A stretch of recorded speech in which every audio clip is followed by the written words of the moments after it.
Welcome again. We are going to start our fourth session in the second day. Our title is Great Power Rivalry in Middle East and North Africa, Regional Stakes and Strategic Alignments. In that session, unfortunately, we cannot host Professor Zainab from the University of Tehran because flights doesn't work. And we have distinguished speakers in that session.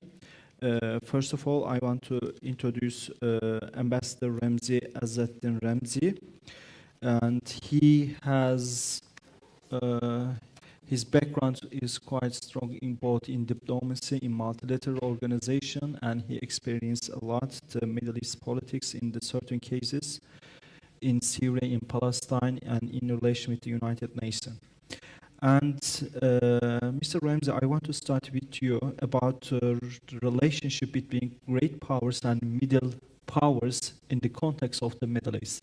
So how do you see even the recent developments in the Middle East between Iran, United States? What is the position of Israel? And how you read this critical maybe juncture, we can identify this critical juncture in Middle Eastern history? Selçuk, and good morning to everybody. But let me start by thanking the sponsors of this meeting. It is taking place, of course, at a very critical time in the region. Quite frankly, I find it rather difficult to discuss anything about the Middle East without referring to the latest developments insofar as the Israeli attack on Iran is concerned. So I've tried to tailor my remarks, which deal with both middle powers and great powers in the Middle East, to be of relevance to what is happening today in view of the developments between Iran and Israel. Now,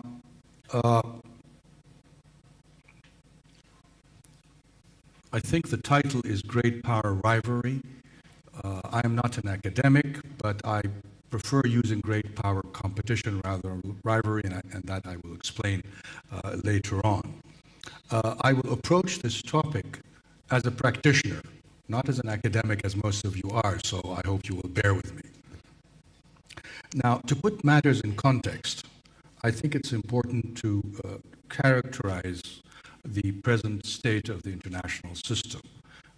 I think we all agree that it has been in transition since the end of the Cold War. And at this point of time, it seems to be moving in one of two directions. Either multipolarity, or, if President Trump has his way, into a system of spheres of influence. And here I believe that the system of spheres of influence is really a derivative of great power competition. But let me add that historically, systems of spheres of influence have not been sustainable. I mean, we've seen it historically a number of times in the 19th century. They have not been sustainable, and I think they're even less sustainable today, and I will give you the reasons very quickly. Of course, by their very nature, they create unhealthy dependencies between the core, which are the great powers, and the periphery, which are the rest of the world. And they perpetuate inequalities that are not sustainable in the long term. And in the present day, where there is interdependence, I mean, of course, it has ups and downs, but there is interdependence, technological, industrial, supply chain dependencies, connectivity mechanisms. When they are the main features of the present system, geographic partitioning is very, very difficult and is very challenging. And the third reason is the global south today is not what it was before. And it does have an important role in shaping the international system. And in the global south, and I think this is critical, this is where I come to middle powers, there's a core of middle powers in the global south that are extremely influential, and I think their policies will have an important influence on how the international system moves towards multipolarity, hopefully. And we're basically, and again, I mean, very quickly, there is no clear definition of middle power. whether you take a behavioralist approach or a capacity-based approach. But I think we all agree what the middle powers are, whether in the north or south. Now, middle powers in general, and here I'm talking north and south, are pursuing policies that generate more independence on their part so that they can be able to deal in a more balanced manner with with all the great powers. So I think that middle powers do not find their interests served by belonging to any spheres of influence, and particularly the middle powers of the South. So in order to understand the great power competition and its derivative of spheres of influence, we have to both look at the policies of the great powers and the middle powers. Now, the great powers, and I think we all agree, are the United States, China, and Russia. All recognize that great power competition is a main feature of the present situation, which is in transition. China and Russia include in their foreign policy concepts or strategies an indication that their interests are best served with a multipolar system. The middle powers of the North, I mean, whether they're Canada, South Korea, or Germany, are in a way invested in the system of spheres of influence, so I will not discuss them. Now, let's look at the present day. I mean, clearly, the Trump administration is aiming to create a system of spheres of influence. The problem with that is that it has a very expansive concept of spheres of influence, and that will be rejected and pushed back by both China and Russia. It wants to control supply chains, key geographic positions like maritime choke points, controlling important minerals and so forth. Neither China or Russia would accept that. Now let's look at the global South, which actually constitutes the global majority. And every indication not now, but for decades, they have been pushing for a multipolar system. And have created institutions and are parts of grouping that are pushing in that direction. Now, middle powers in the South, I mean, just examples. You have Brazil, Mexico, India, Indonesia, Iran, Saudi Arabia, South Africa, and certainly Turkey, and my own country, Egypt. And therefore, they are crucial in determining the direction in which the international system will evolve, whether it will gravitate towards spheres of influence or towards multipolarity. Mr. Ambassador, sorry for the intervention and interruption. Yeah. I do also very much curious about your experience. So how these middle powers are playing a role in Middle East politics, specifically recent developments between Israel, Iran, Israel's genocide in Gaza. How come the middle powers and the multilateral organizations cannot do almost we can identify as a nothing? Okay, let me then very quickly consider the strategies of the great powers and how the middle powers relate to them in the Middle East. Mm-hmm. And specifically, I think I will focus on the United States. And that is more relevant today in view of what is happening in Iran. Now, the United States strategy is to pivot towards the Asia-Pacific zone.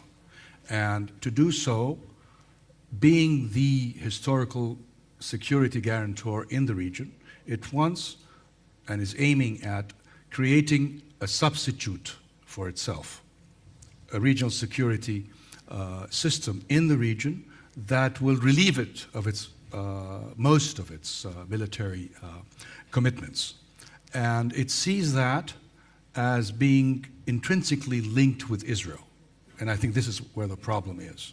But in view of what is happening today between Iran, not just Iran, I mean, what Israel has been doing since Gaza then Lebanon, Syria, and now Iran. If Israel has its way without pushback, then Israel might be, and I doubt it will be able to, but might be able to impose its vision of a regional security system, and the United States will go along with that. And I think that is not sustainable in the long run. China is basically concentrating on economic interests. Russia, economic interests in terms of energy and so forth, but also it has military interests. But in view of what is happening in Ukraine and the setback it has suffered in Syria, neither China nor Russia are in a position to challenge the security role of the United States. In fact, I think both Russia and China are comfortable with the United States bearing the burden of the security guarantor in the region for the time being. Now,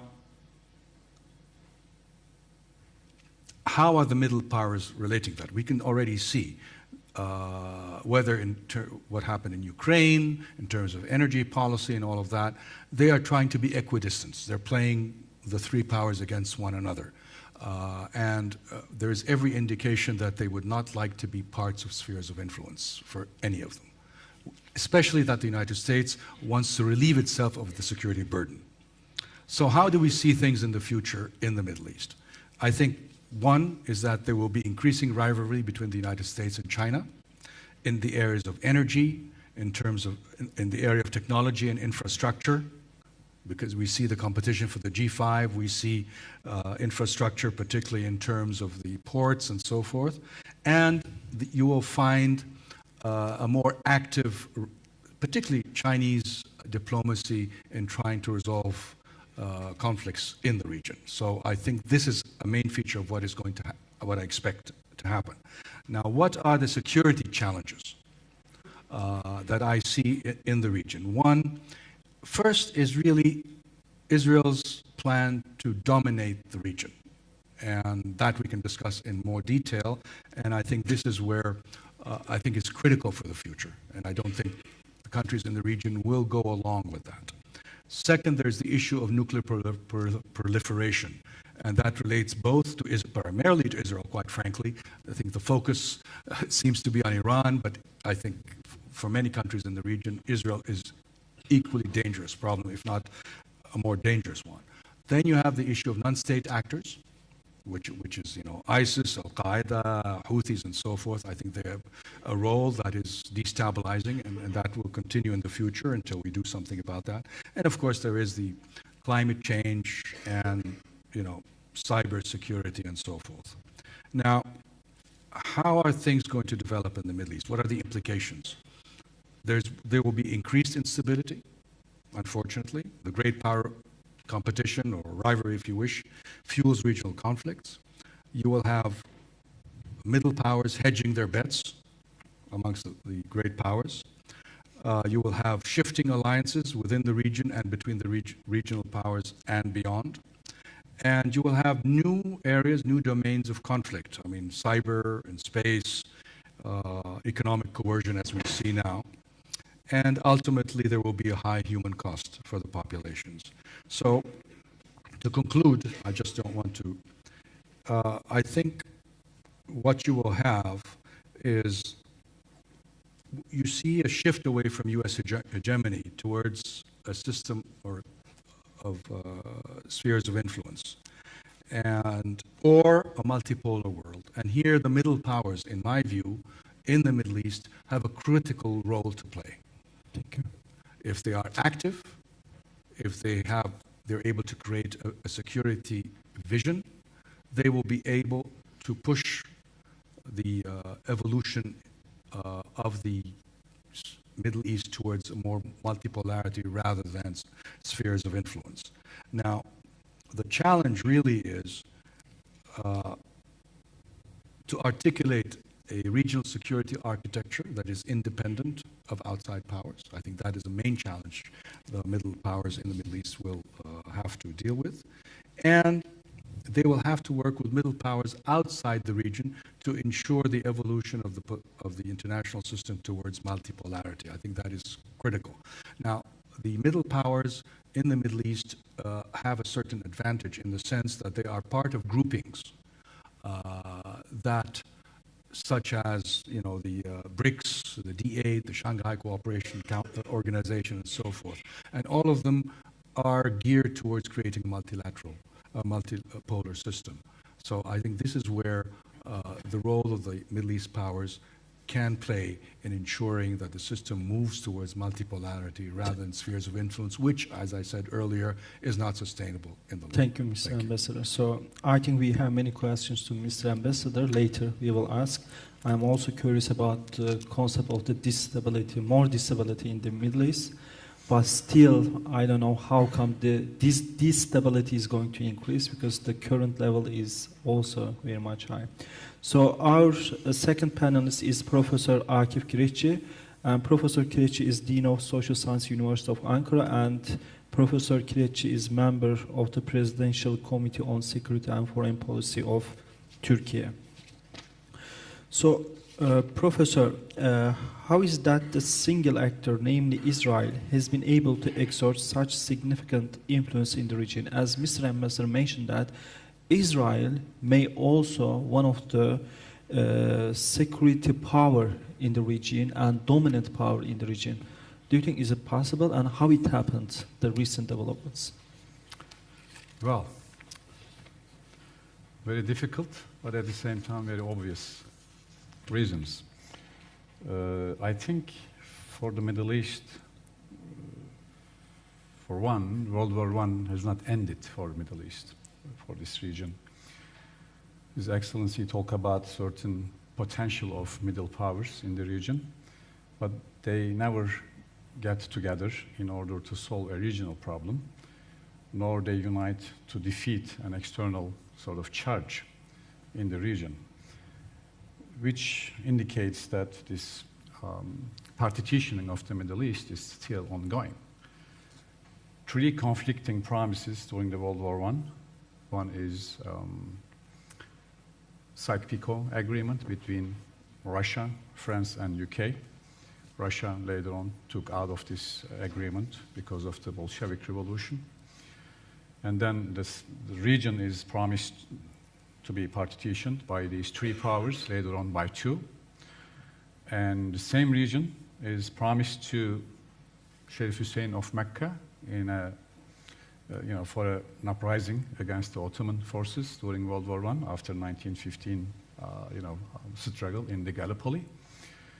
And then 1917, Balfour Declaration. The same region is promised to an outside group, which is Jews of Europe, to establish a home. So the Middle East, after World War I, to a very long time, until very long time, is a working sort of version of those three conflicting promises made by UK to different actors. World War II actually intensified the flow of Jews, and then 1948, so on and so forth. So why we have a country like Israel is sort of attacking, creating destabilization in all of its neighborhoods and so on and so forth. So this is a big, big issue right now. It is the elephant in the room, but we sort of avoid to talk about it. Well, it is a very, what I call Israel is a project in making. It's not finished yet. So that's reason one. Reason two, the very establishment of the State of Israel relies on security apparatus. Stern and Ergun later on turned in. And right now, under Prime Minister Netanyahu, we understand clearly that the ultimate objective of the State of Israel is to create a state, sort of a Talmudic state, right, in the Middle East. For this, they have a huge backing, financial backing from, not from Israel, from within Israel, but from all outside sources, from United States, from several European countries, and so on and so forth. And then there's a huge media mechanism. And then there's a huge political support mechanism for several reasons that we don't need to discuss here. So the actions of Israel right now is, although it's a small country by any scale in the region, when you compare with other countries, right? Israel is maybe a little bit smaller than Jordan, or Jordan is a little bit bigger, whatever. But it exerts a huge influence in the region because of its relations, specific relations with countries like UK, Germany, France, Professor and Kırıcı, primarily the United States. Yeah, that point's quite significant, and I think we have to move that concept to Turkey as well, because based on your expertise, your practitioner background, your academic background, and I want to ask next question, which is very much linked to that theme as well. So, Turkey's foreign policy towards the Middle East and North Africa region has increasingly been described as a blend of hard and soft power. In your view, does this strategic approach draw Turkey closer to the Western alliance structure, or is Turkey positioning itself as an independent regional actor charting its own course? So think about the all Middle East and North Africa through Turkey, Israel, and Western alliance in relation with the great power competition. I know it's very much complex and complicated issue, but Turkey even is not only regional power recently, it may also identify inter-regional actor in Africa, in Central Asia. So how can we identify this, as Mr. Ambassador mentioned about the middle powers or regional, inter-regional powers? So can you also evaluate Israel and Turkey together in the context of great power competition and Western alliance? Thank you. Well, I wasn't finished evaluating of Israel, but since everybody knows what's going on, I mean, just a few more sentences about the power that Israel exercises in the region is heavily relies on the supply of United States weapons, and also UK and Germany. We all learned that they are supplying weapons to Israel. So it is possible through those aids. That's number one. And obviously, the bigger Israel is the ultimate objective of Netanyahu government. And I think the whole Israeli society is backing this, at least 85–90% of Israeli society backing this, not only atrocities in Gaza, but also in other expansionist policies of Netanyahu. Regarding your second question, I think it's a little bit more complicated to answer. One, I think I want to tie that to a little bit of history, Ottoman history. Why all of these things are happening in the region is, forgive me for bringing this up, but there is no guardian state in the Middle East for these countries. So that was one of the roles of the Ottoman Empire. Ottoman Empire, although we keep calling it empire, but it was not imperial in the sense that we understand imperialism when it is applied by, for instance, British Empire, France, and or the Dutch in other parts of Asia and Africa. So Ottoman Empire acted on a different modalities, one of which was stability, security, well, all of which today's sort of norms and idealisms, which we didn't attain, neither of the two. But the guardian state means that the role, this is in the theory of the Ottoman statehood, the role of the Ottoman state, as they attributed to themselves, is that to protect the peoples under their domain, whatever their ethnicity, whatever their religion was. This was one of the ultimate objectives of it. Because when you remember, for instance, nationalism, Turkish nationalism emerged in the Ottoman Empire right around World War I. Until that time, that ideology was not sort of resorted to be used in any kind of political, moments. That's one. Well, the partition Middle East, World War I is not ending, and so on and so forth. So what was the role of Turkey in this region? I don't know if it's going to be a correct way of comparing and contrasting with Israel, but let me say what was the role of Turkey. Turkey remained disassociated with this region for a very long time, very long time, since the establishment of the Republic until one perhaps 1938, Alexandria, yeah, Antakya and or Hatay was sort of joined to Turkey. And then 1950s, we have some sort of very close relations we developed with Israel under Democratic Party. And then under certain governments, Turkey tries to engage with Middle East and then pulls back. Engages with the Middle East and then pulls back. So this was a kind of a pattern until very, very, very late time. You know, I mean, for instance, after 1980 coup, in 1983, Turkey faced with PKK. This is the gift after Cold War. Well, Turkish military's role during the Cold War was to protect Europe from Russian land forces for about 2 days. Turkey kept 1.4 million soldiers during the Cold War in order to protect Europe.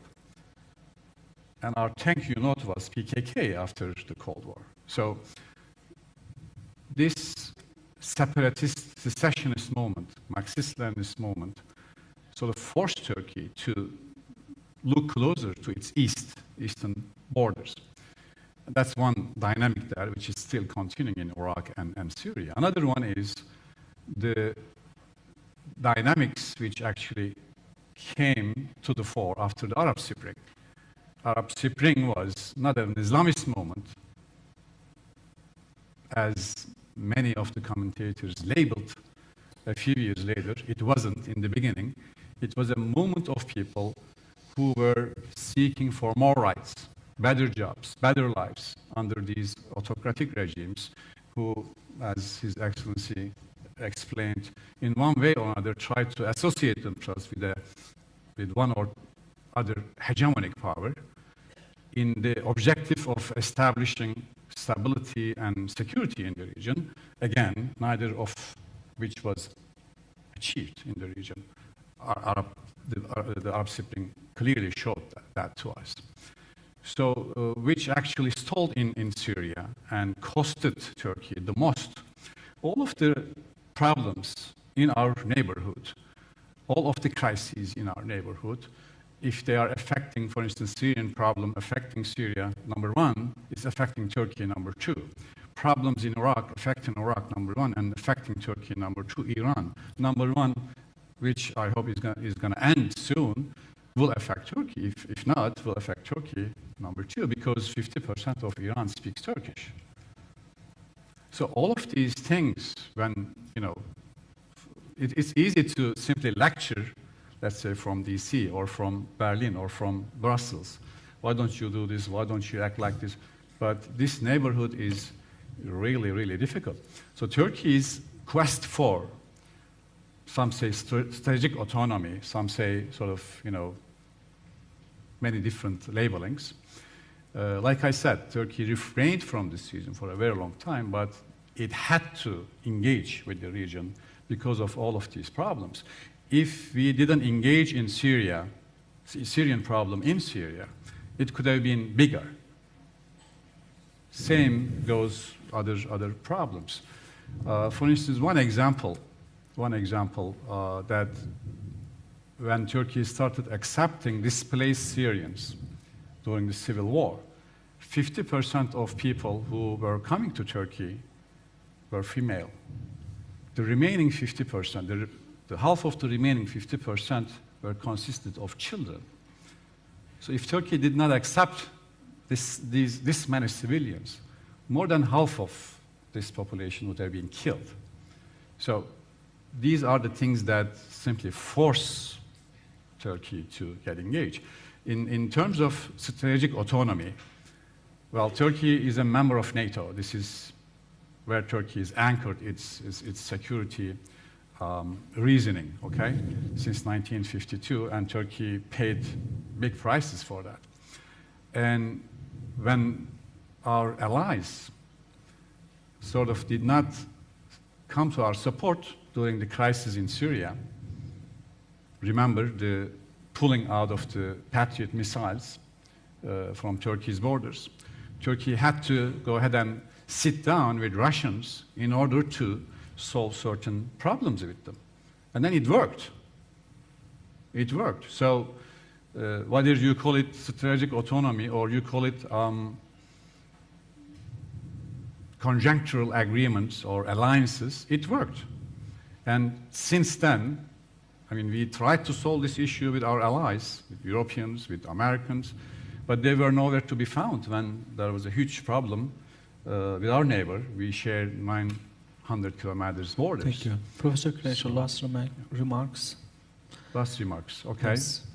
So because of that, it is not Turkey simply, you know, woke up in the morning and then decided to go ahead and, you know, establish its strategic autonomy, but all of the conditions in our neighborhood forced Turkey to seek ways with which that Turkey can contribute its own security as well as security of its allies. Imagine the region minus Turkey. What would be the security of Europe? This is my question. Imagine Turkey acting like, let's put it this way, acting on the basis of sectarian policies as other neighbors or other politicians or other countries are doing globally and or regionally, meaning that Turkey is acting only and only on sectarian basis and sectarian ideologies. How would the Middle East be like? So please, my point is that when Turkey is investing its defense policies in security, modernization of its military, and at the same time, Turkey is spending a lot of time, you know, as we speak, during the last 2 days, President Erdogan spoke with at least 12 leaders in the region and, you know, global actors in order to bring peace as soon as possible to the region. So it is only the peace and stability that we are seeking for in our region. Yeah. Thank you. Thank you. So our next panelist is Professor Yang Chen. Professor Chen is Associate Professor at Shanghai University, and he is also Director, Center for Turkish Studies at Shanghai University. So, Professor Yang, China's growing presence in the Middle East and North Africa region, significantly through infrastructure investment and trade diplomacy, is often described as non-aligned or balancing. Yet we are also witnessing increasing strategic engagement in areas like energy sector, port logistics. So in your view, is China content to remain primarily a commercial actor in the region, or is it seeking a greater role in shaping the region's security architecture? And also, I think we should think about the recent developments between Iran and Israel, and it may also block Strait of Hormuz, and more than 20% of the energy sources comes from that area. And also, as all we are witnessing the recent development in Red Sea, Suez Canal, so the more than 10% of, like 16% of the world trade also passes through the Suez Canal. So how do you perceive this process, and what's your perspective of China's position in the world trade in relation with Middle East? The floor is yours. Okay. Thank you so much, Dr. Selçuk.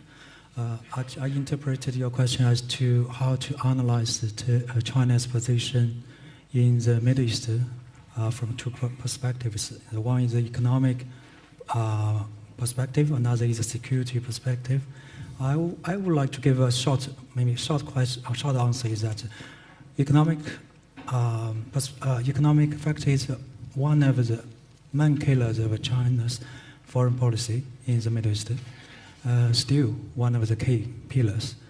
For the security issue, now it's a new field. I mean, in the past few years, we witnessed that the increasing security cooperation with the Middle East countries. But we have a different approach with the United States. We are not in a different approach. Before going into detail of China-Middle East relations from the two aspects or our interest in the Middle East, I would like to mention a few words about maybe this topic, great power competition. Actually, from China's perspective, we do not like to use this kind of great power competition. I think that it is a trap for China to compete, to like great power competition in anywhere. In Middle East, in Latin America, in Africa, no, we do not have such kind of understanding.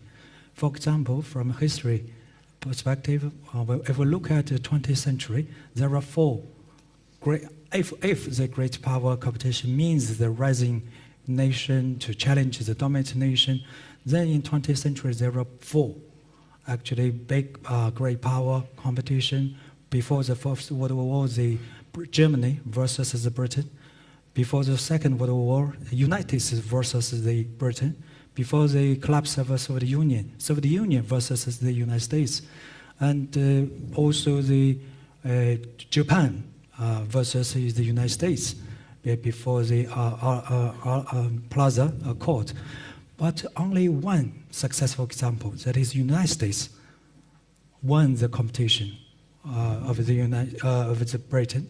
We found that the great power competition will be in the 6 fields.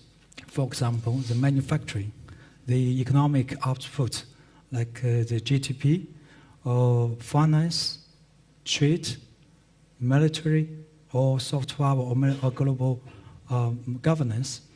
But why United States is successful? Because it has won in all 6 areas to compete Britain. So when we talk about now China's competition with the United States, actually in 2010, the first factor, manufacturing, we maybe can compete with the United States. When did we talk about great power competition? 2016, when Donald Trump came into power. Then everyone talking about the rise of China, then the great power competition between China and the United States. The condition is that in 2016, Chinese economic output is 60% of the United States. It is a precondition for the 2 factors, manufacturing and also the economic output, the 2 preconditions for great power politics. But for the other following 4 factors, guess what? China is still lagging behind. Military, soft power, some other factors, we are still lagging behind the United States. We know it quite clearly. So China has no intention or no willingness, no capacity to compete with the United States. According to now China's GDP, now 5%, and United States, suppose the United States GDP percent, economic growth is 2%. It is estimated that in 2035, China will, the economic output will be equal with the United States. Maybe it will take more than 30 or another 30 or 20 or 4 years to compete with the United States in all 6 areas. It means 2050 or 2060, China can't have the same strength like the United States in the after the Second World War. Then to achieve the transfer of power from Britain and the United States. So this is my understanding of the great power competition about United States and China. So far, no big great power competition in the Middle East. It's a trap for China until now. So this is the first thing. Second, I would like to talk my ideas about China's Middle East foreign policy. Actually, China's foreign policy, China is a newcomer in the Middle East. New China was established in 1949. So Chinese foreign policy changed every 10 years. Also, the China's Middle East foreign policy also followed the same logic. Every 10 years, our policy changed.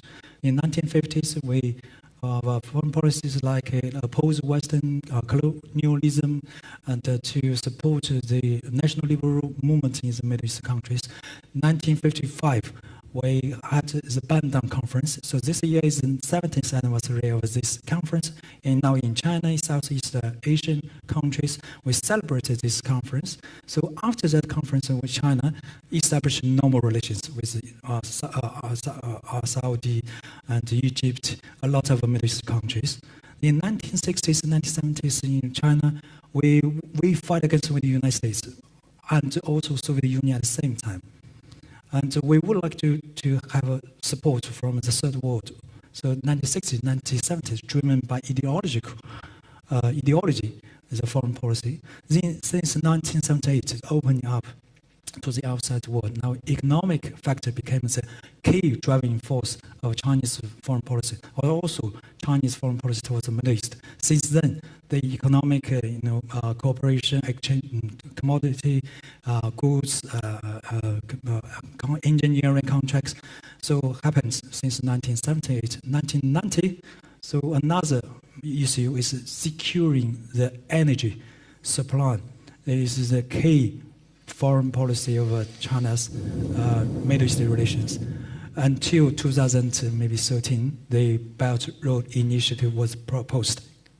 Then now China's main goal in the Middle East is to try to have a stable, peaceful Middle East to promote the Belt Road Initiative. So our goal is always this one. And also we have a diverse. Actually, we do not only have an economic interest in the Middle East, we have a diverse interest in the Middle East. The first is the political interests. Since, for example, is the Palestinian-Israeli issue, since 1950s, Chinese position is quite clear and consistent until nowadays. That is, we support the Palestinian people's just affairs. We are standing in the Arab world, and Israel people knows it very well. It doesn't impact China's friendship with Israel, Jewish people, so they know it very well. We are quite clear about this. This is the political. Though, on return, one reason why China was invited again to the United Nations, we got a lot of support from Arab world, from the African countries. So this is, political interest. Another. Recent 10 years, United States contain China. What kinds of strategy? Use the Xinjiang card, Muslim, Islamic issues. But who support China? Arab countries. They never believe China on Xinjiang issue. They support Chinese domestic policy towards Xinjiang to keep stability and prosperity of Xinjiang people. So we got support from Arab country, and this is another. Example. Also, Middle East countries support China's one China policy. This is the key, the core interest of China. Among the big powers, only China has not united, with Taiwan. We are not united, actually. We are, Taiwan still, outside. But this is our issue. So this is a political issue, a political interest of China. Second is the strategic interest of China in the Middle East, especially in 2010, 2012. Before the Belt Road Initiative, actually the United States want to contain China. So in 2010, United States adopted the strategy rebalancing the Pacific. Asian Pacific. It means that it will deploy 17% of its military near the eastern coastal border of China. That means from Japan, South Korea, Taiwan, Philippines, South China Sea. It's like a contain China. There are a lot of its military until nowadays. You can see it. A lot of attentions around this area. So. This is then in 2010, we Chinese academicians talk about the westward strategy. We got a lot of pressure, military pressure from the United States. That's why we proposed the westward strategy to go to, the Middle East countries, Central Asia. So that's why another important background for China to increase the economic cooperation with the Middle East countries. So this is a strategic interest for China, the Middle East. Third is about the economic interest. Definitely the oil. Now China's oil important. 15% of Chinese important oil come from the Middle East. Of course, every country has diversified their their energy supply chains. Turkey, Russia, we also diversified, but we cannot deny the fact is that 50% is coming from the Middle East. Sorry for the intervention. Please. So how come China is going to protect interest in the Middle East, as you mentioned, the energy relations and the other infrastructure relations, without stability in the Middle East? You're right. I mean, China's foreign policy, but be careful, one foreign policy of China is non-intervention policy. We do not want, we have 5 principles of Chinese foreign policy: respect the territory integrity, sovereignty first. Second, not interfere in the domestic politics. Now we talk about money interests in China, in the Middle East. China's rise, have money interests in Turkey, in the Middle East. Now we have a heated discussion since Arab Spring. In Chinese academia, we have 2 different approaches. One approach is like a soft defense. Another is like a hard defense. Soft defense is like a continue our foreign policy, make friends with all our friends. Like Pakistan, we had a lot of projects in Pakistan, but we don't send military in Pakistan, right? Pakistan sends the security guards to protect Chinese people, Chinese companies there. This is the approach. It's a traditional Chinese way of thinking how to protect national interests. Another approach is hard defense. That means that a lot of scholars talk about why don't China send military in the Middle East to protect our interests? How can China? China do not have such kind of foreign policy. It's really hard. We are not like the United States. We don't have any military bases. We do not have any intelligence. We do not have any other, facilities in the Middle East. And also, one key question is that we have friends. We are friends with all the countries in the Middle East. Okay, thank you. It's the last remarks. And maybe in the second round we are going to ask, but without any doubt, China is a superpower, but Chinese side says always like we have to do many things to be a superpower. But if we look at the Turkish media, Iranian media, or Russian media, these countries believe they are a superpower. Without the economic, if we compare the Chinese economic power to these states, China, of course, very much advanced. It is quite interesting to see the Chinese perspective, which is very much always same. But as well, I remember from your presentation that the quote from the Sun Tzu, the philosophers from China, he says that let enemy to destroy itself. So maybe it is the perspective of China to the United States. So our latest panel is Professor Amir Gadzhiev. So Amir Gadzhiev is the Director Center for Modern Turkish Studies, and he is senior researcher at the Institute of Oriental Studies at Russian Academy of Sciences. And Professor Gadzhiev, so Russia's approach to Middle East and North Africa region has transformed significantly, particularly after its military engagement in Syria post-2015. Beyond military presence, Russia's role now extends to energy diplomacy and regional security architecture. Would you argue that Moscow is merely filling strategic vacuums left by the US, and in the latest developments, Russia also led to new vacuum in the Middle East? So what would be the Russia's next policies in the region with the recent developments? And by the way, yesterday we were with Professor Amr in one of the Turkish media channel till the 2 a.m. So, yeah. First of all, I would like to thank the organizers and my friends for inviting me to such a very important, interesting and useful event. Istanbul, in my opinion, has already become a kind of center for mediation on regional and even global issues. And it has a very chance of becoming one of the leading centers of expert analysis. I sincerely hope that this event will become one of the permanent such platforms. So about Russian approach in the, to the MENA region after 2015. As I understand, the year was not chosen by chance, but at the beginning of Russia's military presence in Syria.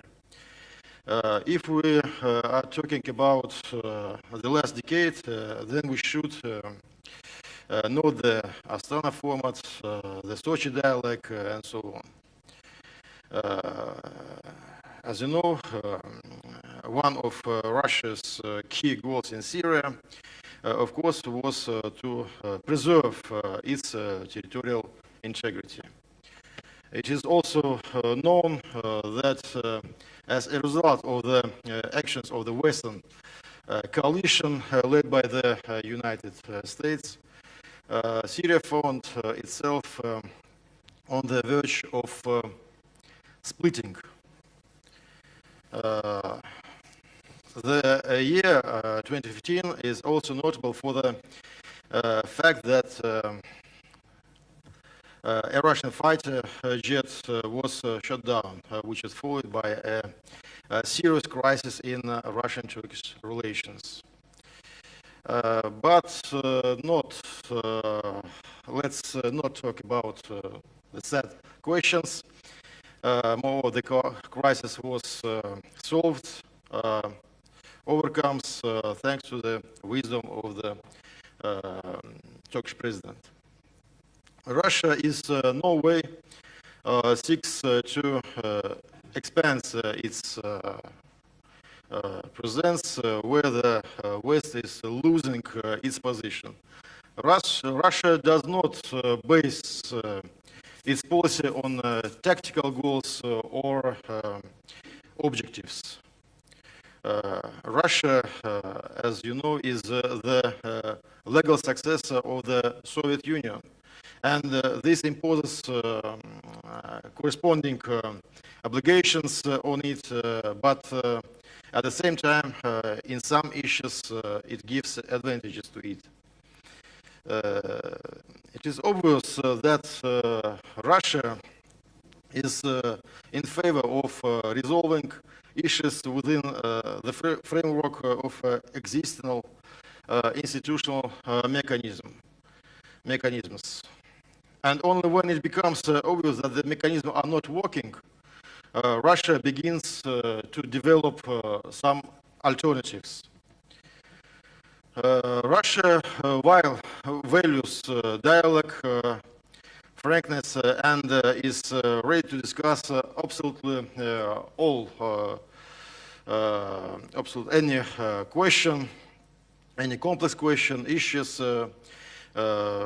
A very striking example of this is Russian-Turkish relations.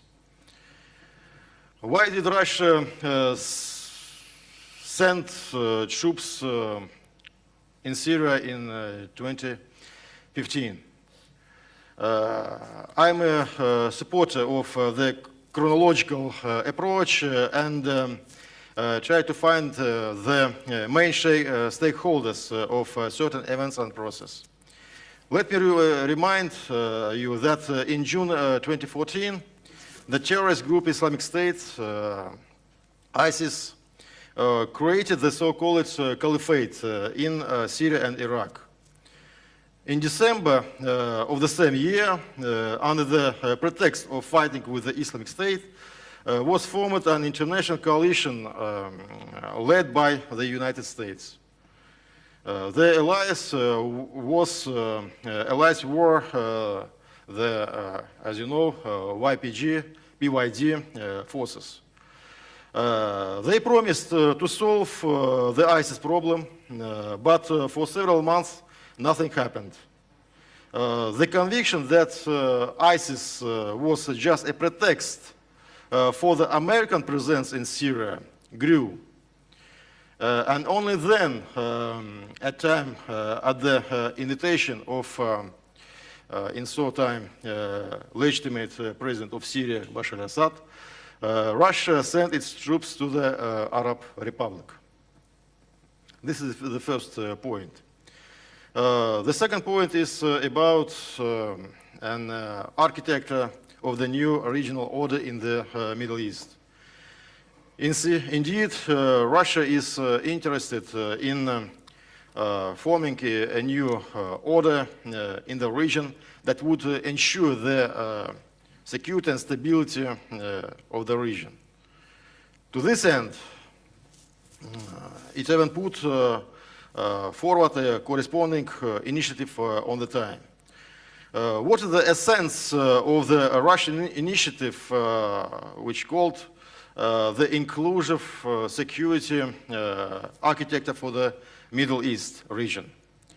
Its key feature is inclusiveness, which involves all interested actors capable of influencing regional process, including in the field of security and maintaining stability, in dialogue and in the process of finding compromise solutions.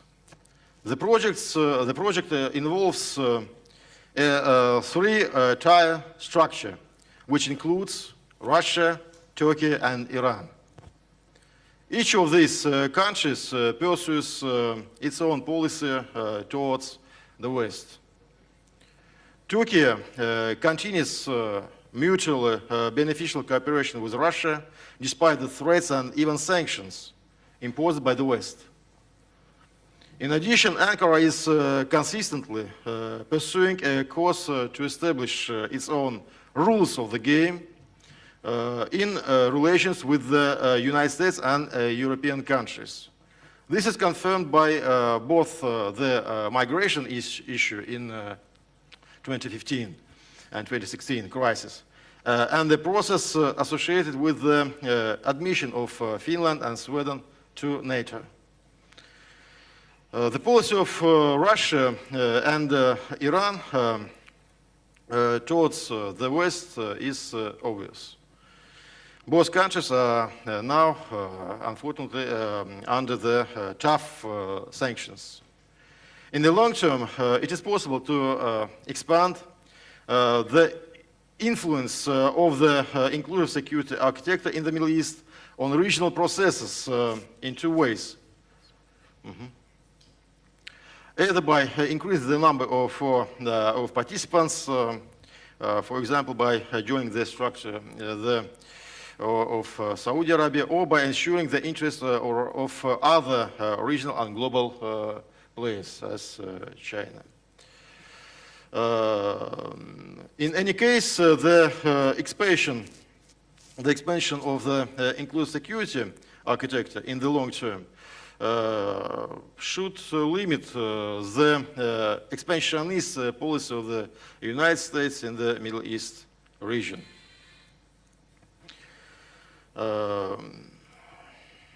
Since a ramified network structure of political, military, and economic ties will be created between Russia, Turkey, and Iran, and other states of the region, as well as interested world powers. At the same time, Russian initiative, after achieving the necessary level and numbers of ties between the countries, will be able to mutually limit each other to a certain extent. Thank you, Professor Amor. So I'm going to open the discussion part of the panel, Q&A session. Anyone has any question, please raise your hands. Şeyma Hocam. Mike. It's coming.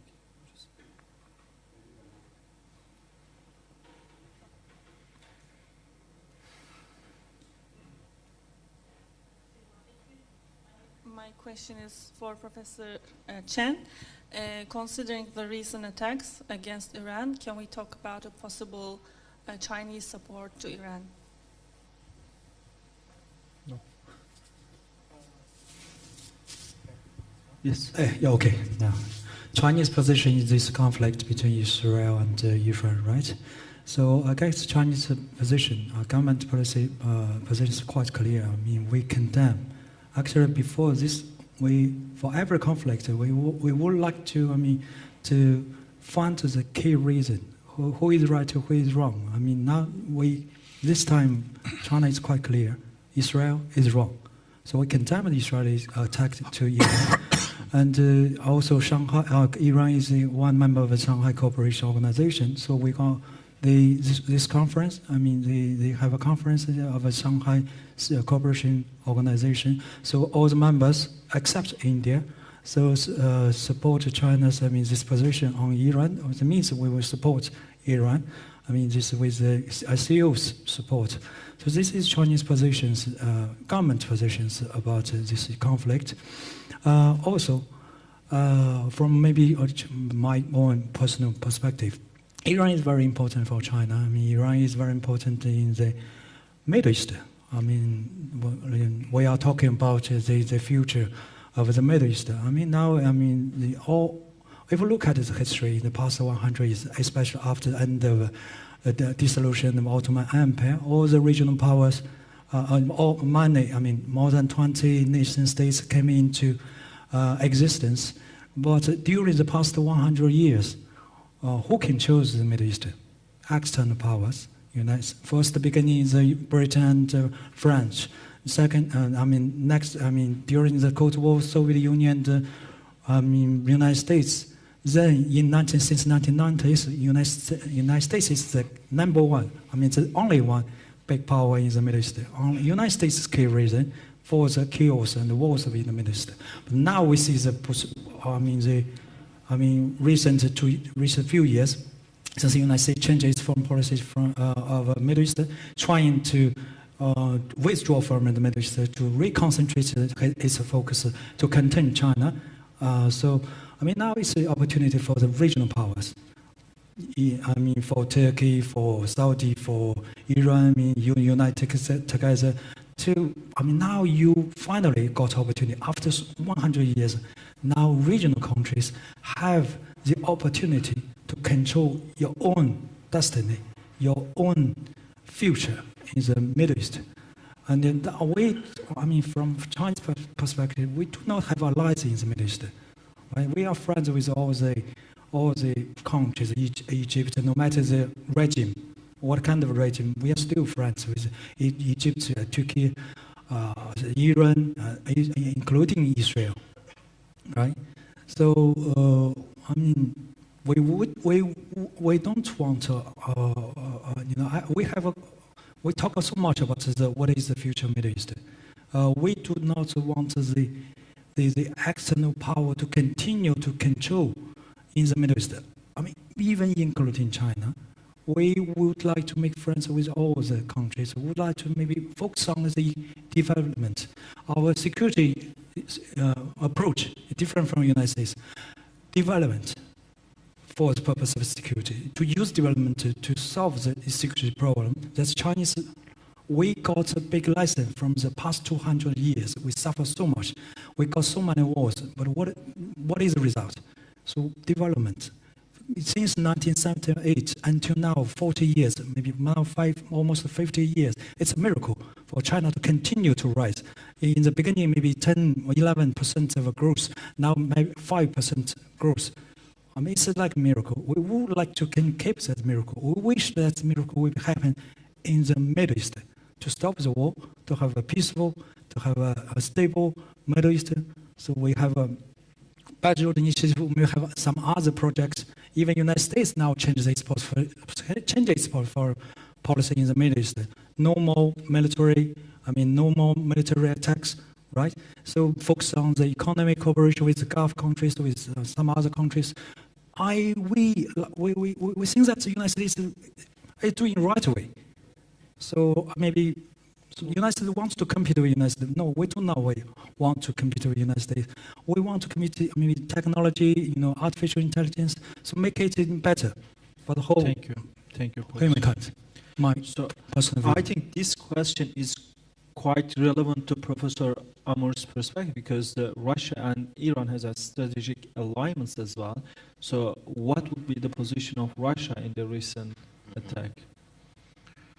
Of course, the current escalation of tensions is damaging Russian interests in the region. Firstly, as you know, project to build the north-south international transport corridor from St. Petersburg to the Mumbai.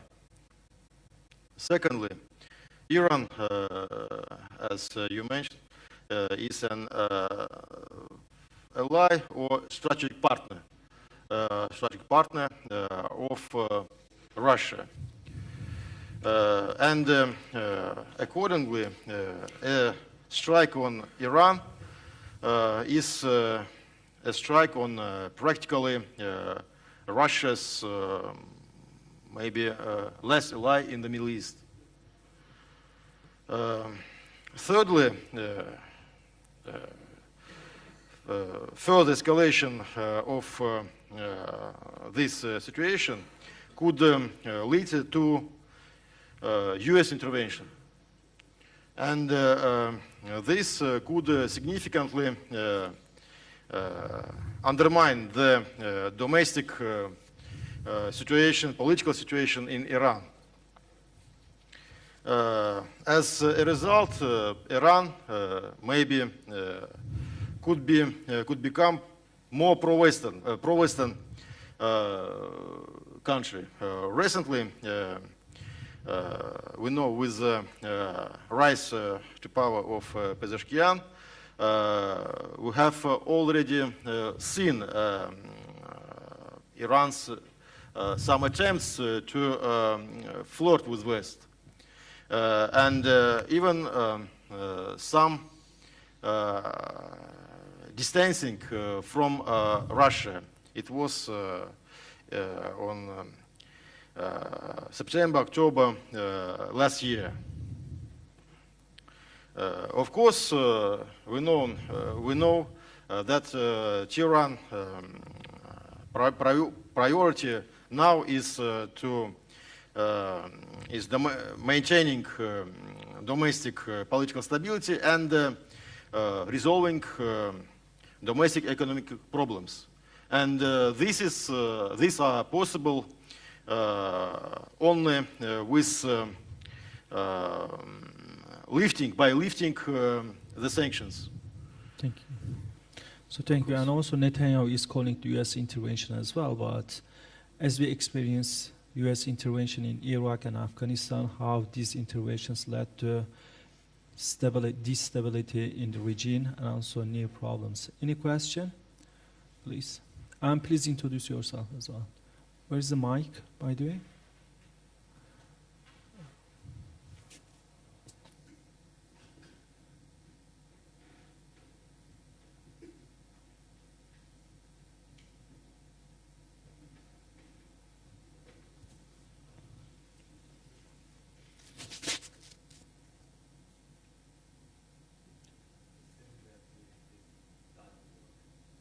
It doesn't. Please speak again.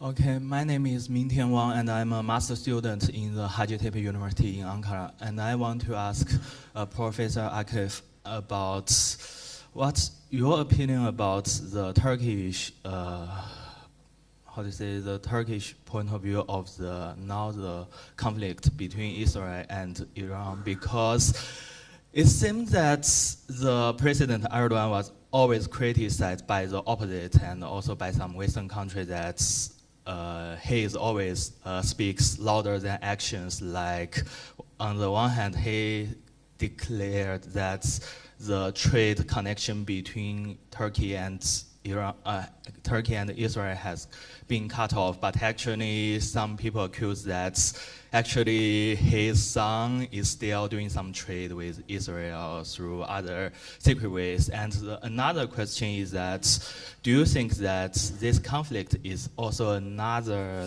chance to solve the Kurdish problem in Iran? Because I noticed that 3 days ago, the PKK branch in Iran declared a statement. It says that the situation now between Iran and Israel is because of the Islamic regime, and as long as one day the regime is still persisted, the situation will be worsened. And also the branch says that now we want, how to say, let me check. It says that, therefore, the first and the foremost prerequisite for saving Iranian citizens from this crisis, this destruction and dark, is to completely abolish and end this regime. So what do you think about this? Thank you. I think you have three intertwined questions. I mean, Turkey's position towards the Middle East is very clear. We don't want any other war in the region. We are always, I mean, Turkey is fed up with sort of the attacks that Israel is doing against its neighbors, including Gaza. Turkey's position, President Erdogan's positions are very clear on that. So with regard to Israel's attack on Iran, I think it was one of the campaigns of Netanyahu for decades. I mean, a few days ago, one of my friends sent me the chronology of the concept or the motto that Iran is about to acquire nuclear weapon, which started almost 40 years ago, a few months away kind of approach. Now, right after 60 days, sort of a thinking time or evaluation time recognized or granted to Iran by Trump, right after that, in the middle of negotiations, an attack on Iran indicates a very complex objectives in the region, as it was always, almost clarified in the G7 meeting in Canada last night that Trump left. I think there was a disagreement about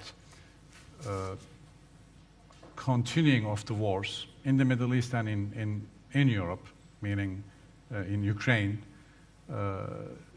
European Union versus United States. It is clear that United States is now intent to pull its forces from the Middle East. It doesn't want to get entangled with Netanyahu's wars. It's so obvious. But whether he is going to be able to do that or not, it's a different question. So obviously, it is very interesting to see other members of the G7 that they are, for furthering the war in Ukraine, and also perhaps they are pressuring the United States to supply more to Israel. So with this situation, I mean, His Excellency indicated that regional powers in the Middle East are able to solve or should be able to solve their own problems. Well, if we don't, I haven't seen any indication that actors in the Middle East are able to solve their own problem. I hope we work for it. I hope it will happen soon.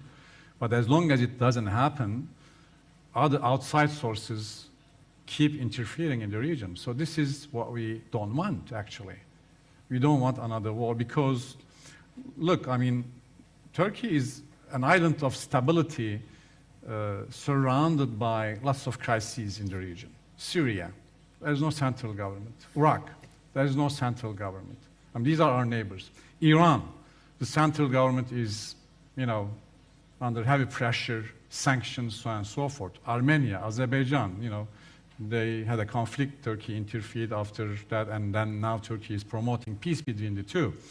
Russia and Ukraine, they are our neighbors from the Black Sea. They're fighting. All of these crises are affecting Turkey, at least economically, financially. So our position is very clear. We are the party of peace. There's no question about that. So like I said in my presentation, President Erdogan spoke with several leaders, from the Middle East to Europe, including Trump twice. Why? Because in order to bring the diplomacy back on the table. Thank you, Professor. Thank you. And Dr. Hisham has a question as well.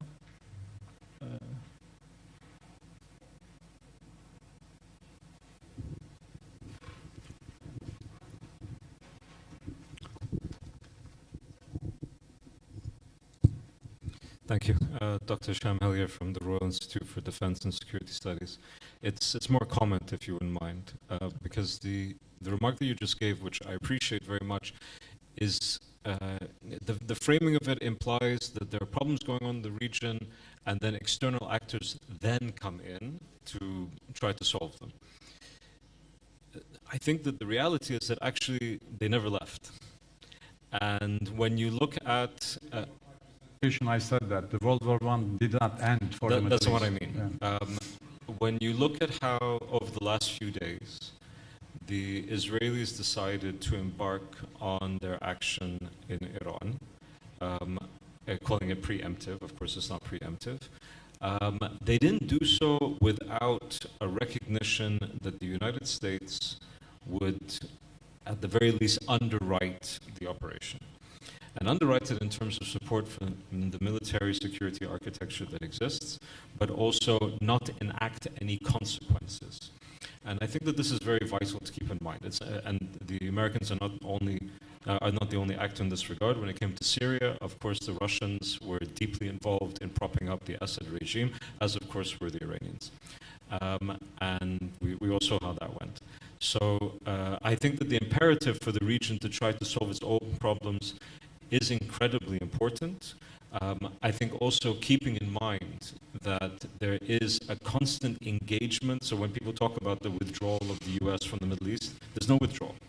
The withdrawal is on particular files in particular places, but as an entity of power, on the contrary, there is no way to imagine the past 2 years, and in this regard, I mean the war on Gaza, the attacks and occupation in Lebanon, with Syria and Iran, without fundamentally recognizing that the United States is deeply involved, irrespective of what it might say about, oh, we want to get out of wars in the Middle East and so on.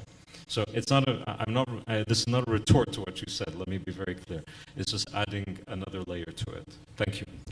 No, that was actually, thank you for bringing it up, but my second question was about lone actions of Israel, how that was possible. I think most of what you have said was covered there. Yes, definitely, United States, UK, Germany, and France, to a certain extent, they all involved, or even operationally, in all activities of Israel. That's what I said earlier, yeah. So And Central Command, we'll see how, if Central Command is going to be able to convince Trump. I think the aid is on the way, otherwise Trump doesn't want to get involved, it seems, so far at least. Yeah. So any other question? Buyurun.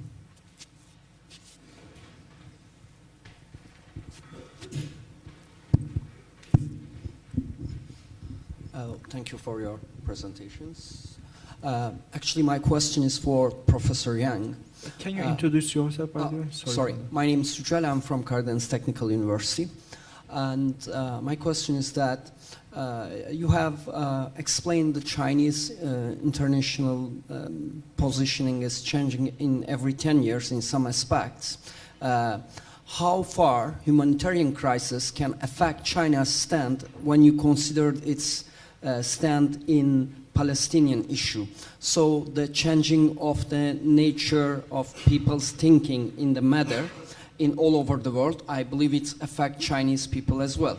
So how far this would affect China's international relations with Israel? You think will there be any deteriorating effect on that? Because you said China is friend with every nation in the Middle East. So thank you.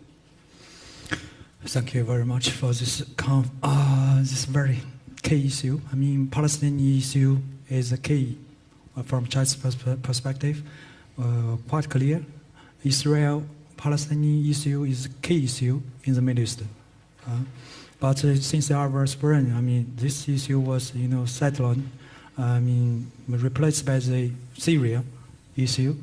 So, yeah, but now, since the 2023, the October 7th, this action, now the issue came back into the central stage of the Middle East.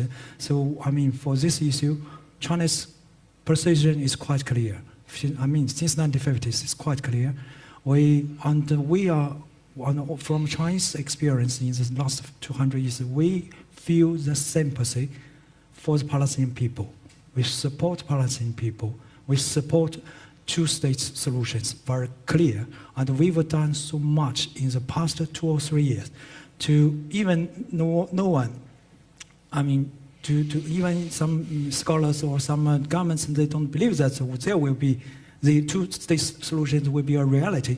China, firmly believes that it will become true. And China uses many our international sources, or China is a member of the UN Security Council. We use our political resources to emphasize the importance of a two-state solutions for the Palestinian people.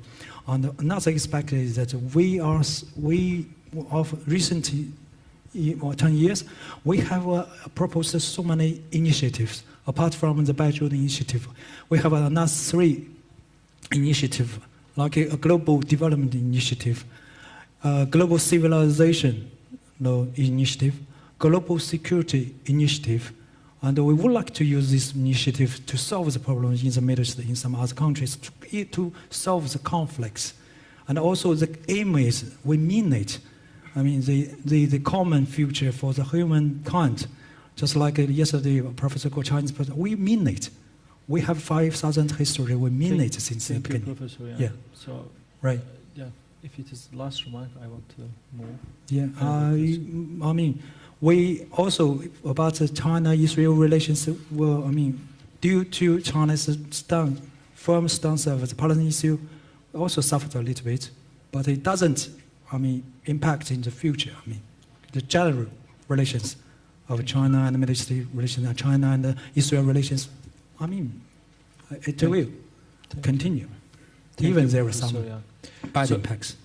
My question would be to His Excellency Mr. Ambassador Ramsey, and when we look at the great power competition, and of course there is a US, and as you mentioned, Russia and China, and we don't speak about Europe. And the position of Israel is also very much controversial, whether it is a part of US or the separate entity, let's say, the following the policies. So what is your perspective about the Western alliance? Whether is it under the US hegemony or there are divisions? And also the significance of the multilateral organizations. Thank you very much for this question. Well, let me put it this way. Strategically, the EU is really joined at the hip with the United States, and we can see that. You can see that on Ukraine, you can see that today on Iran. So the EU may have different economic interests in the Middle East, and I think they are critical for both sides, for both the Middle Eastern countries and for Europe. But in terms of military engagement, the EU, as you know, is really an appendage of the United States. So I do not see Europe acting independently when it comes to any military arrangements in the Middle East. Now, on Israel, I referred to middle powers in the region, and I deliberately left out Israel for one reason, because it does have attributes of a middle power. But one essential and critical element that Israel does not possess is its influence, its positive, constructive influence on its region. Israel does not have that, and therefore Israel cannot be part of what I consider to be a middle power in the Middle East. Now, ultimately, I think if there is a regional security architecture system, Israel will have to be involved, one way or the other. But at a certain stage, not at the beginning, but down the road, because the only way that the Middle East will be able to avoid its internal conflicts from spilling over, from attracting outside outside powers to intervene even more, is to have this arrangement. And this is a very long and, I would say, difficult process. It's not going to happen overnight. It does have certain conditions that have to exist, but you have to start working towards that goal. Now, very quickly, because this is a very interesting issue. I mean, we have 3 different variants that have been floating around for a long time for regional security architecture. The first version is the Gulf security, and there are ideas emanating from Iran, from Saudi Arabia, and even from Russia. But that is only focused on the Gulf, and I think with what has happened lately in Gaza, I think we have to go beyond a very sub-regional security arrangement. The other idea or vision is the Israeli-American vision, which is, I think, manifested in the Negev Forum, which is really a political, military arrangement, almost like NATO, directed against one country, which is Iran. And some countries, some Arab countries have, I would say, reluctantly joined in the initial phases, but I think that, especially after Gaza, I think is over and done with. Then there is the third, I would say, alternative, and that has been in the background for a long time, and it's probably older than the other 2, which is a more comprehensive, inclusive one, which one of its ingredients is the nuclear weapon-free zone. It was discussed in the Madrid conference within acres and has dissipated since then. And I think what we need to do is to revive this. And it has to start from the region, and ultimately it would need security guarantees from outside the region. So that is how we need to work. I mean, the Arab countries have to articulate a vision. Turkey has to be involved, and Iran, and ultimately Israel. That's how I see things. Now, the role of international organizations, unfortunately, when it comes to a regional security architecture, is minimal, quite frankly. As you know, the International Atomic Energy Agency has been involved in the non-proliferation aspect. Unfortunately, it has been very active on Iran, but not active at all on Israel. None whatsoever, except for the General Conference issuing a number of resolutions. So within a regional security architecture, there will be a verification mechanism. And I think this is where international organizations, particularly the International Atomic Energy Agency, can be involved. Thank you. Thank you. Any question? No? So my question would be the Professor Akif Kireçi. So as you mentioned about guardians of the regime, historically, Ottoman Empire. Guardian state, as a guardian state. So to present in the region to provide these kind of guardians or the security. So do you think Turkey has this potential in the region? Well, it's a challenging situation for Turkey. I mean, with regard to the guardian statehood of Ottoman Empire, I think it goes mostly for the Balkan states, because that was where the bulk of the empire was. But with regard to the atrocities in the Middle East, conflicts, problems, and lack of cooperation, lack of utilization of the potential in the region, I mean, all are because of this partitioning. Yes, there is a need, but I'm not suggesting that the Ottoman Empire should be revived. But the point is that in the case that these countries cannot get together for several reasons, ethnic reasons, political reasons, resource reasons, for the alignments of different, ideological hegemonic powers, and so on and so forth, all of which plays against the obviously we're not suggesting a unification, but coordination at least among and between countries in the region. So yes, Turkey is a sort of still serving as a shelter, although it's a republic, although it's a modern nation state. Still, lots of people try to take refuge in Turkey. The case was very obvious when more than millions of 3,700,000 civilians were displaced from Syria. Same was true in early 1990s when there was a conflict in Iraq. All the Kurds took shelter in Turkey again. Same was true, for instance, there are lots of Caucasian nationalities in Turkey, Balkan nationalities in Turkey. They still enjoy the sort of, how should I put this, former role of Turkey protecting those populations. Please, underline that. It was about populations, peoples, okay? So the idea that Turkey can sort of provide a shelter and or guardianship, I think it's too much of a role for Turkey to provide for every one of these countries. But still there's this concept that there's this attraction, at least I should put this way, attraction would be a better way of putting it, which sometimes we say that history forces us to do certain things, not necessarily the modern role of Turkey, but the historical role of Turkey attributed still. And then, thanks God, we can save lives. That's how we can put it. But with regard to the policies and developing sort of agencies in order to provide a better shelter in those countries, I think we need more of that. Turkey has its own problems, economic difficulties, strategic challenges, this destabilization in and around the neighborhood, in the south and in the north.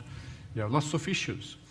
So the agenda of Turkish foreign policy, if you listen to me correctly, it's all about constant crises, that we cannot even focus on our own agenda, that we want to cooperate with our neighbors. I mean, think about the neighbors, for instance, in the south, Syria, Iran, Iraq, and so on and so forth. Instead of cooperating, instead of exchanging tourists with them, instead of, importing and exporting, we are trying to solve major crises in these countries. Thank you.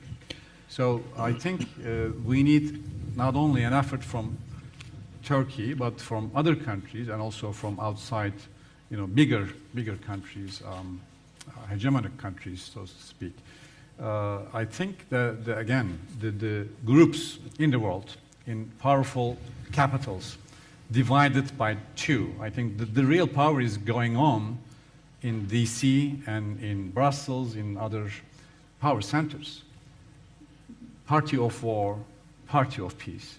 So again, we are the party of peace. Hocam, in that context, so there are some groups in the party of wars. So there are some comments about world is heading to Third World War. So I would ask each panelist and receive just a couple of sentences about your perspective. Does Turkey, Egypt, China, and Russia perceive any threats? So that will be just from me for all a question to for the Mr. Ambassador from the Egyptian perspective. Does Egypt perceive any threat of war? I'm sorry, war against Egypt, or so any kind or of the a region? destability and. So well, just a couple of sentences, and I will end. I hope not. But what is happening today, in terms of what Israel is trying to do in the region, can generate a dynamic which is extremely worrying. I mean, just to give you an example, there are some indications, I don't know, I cannot confirm them, that Pakistan, for example, has indicated that it is prepared to be engaged in protecting Iran. I mean, if that happens, then what happens to India? And so there will be I would say, a snowballing effect. So I think the risk is there. But I hope that as soon as possible, what is happening in Iran is brought to an end. Thank you. Professor Kireçi? Well, all of the assumptions in international relations rely on one basic premise, which is all the actors in diplomacy, all the actors in international relations and or whatever the scene behave rationally. So Hopefully. well, In Israel the whole case, premise is, yeah, the whole premise is that. So when one actor so powerful, so influential, okay, decides not to behave rationally and convinces other actors to go ahead and follow its own behaviors, I think we are doomed. I mean, the late Pope some years ago already said that the Third World War started. So what we are seeing is that a sort of an incremented approach to a bigger war, a total war, so and so forth. Please also do not undermine the stupidity of human beings. Absolutely. When World War I started, people partied in London, in Berlin, in other capitals. They partied saying that finally a war came out so that we are ready to settle all the scores. Obviously nobody was expecting the World War I to continue 4 years and to claim that many lives. So imagine with this new advanced technologies, lethal technologies that each and every country has, including the small ones and the bigger ones, what would be the shape of the world after World War III? God forbid. So we should all actually put our energy together, put our minds together in order to prevent another madness in humankind. Absolutely, like Turkish journalists during that time, Hüseyin Cahit Yalçın published an article and he wrote the awaited day for the World War I. You're right. And Professor Yang, what's your perspective? Okay. I will use same simple sentences. Since 2016, we know that China and Russia is the main targets of the United States. We know it quite clearly. Now we are not in a military war with the United States, but in reality, since 2016, we have been, China and United States have gone through a series of wars, including trade wars, technological wars, public opinion wars, financial wars, information wars, and this year, tariff wars. Regional players and international players say that China has done nothing in the Middle East, in some other areas. I think that is wrong, right? Because tariff war, China is fighting against the United States directly, and we are never bowing down to the United States. Now we see that China and United States have a negotiation. This negotiation was not initiated by China, but the United States. So we are carrying a responsibility not only about China, for the whole world. This is my understanding. Professor Amor, there is of course threat. There is a war between Russia, and do you think that will trigger the new conflicts for Russia?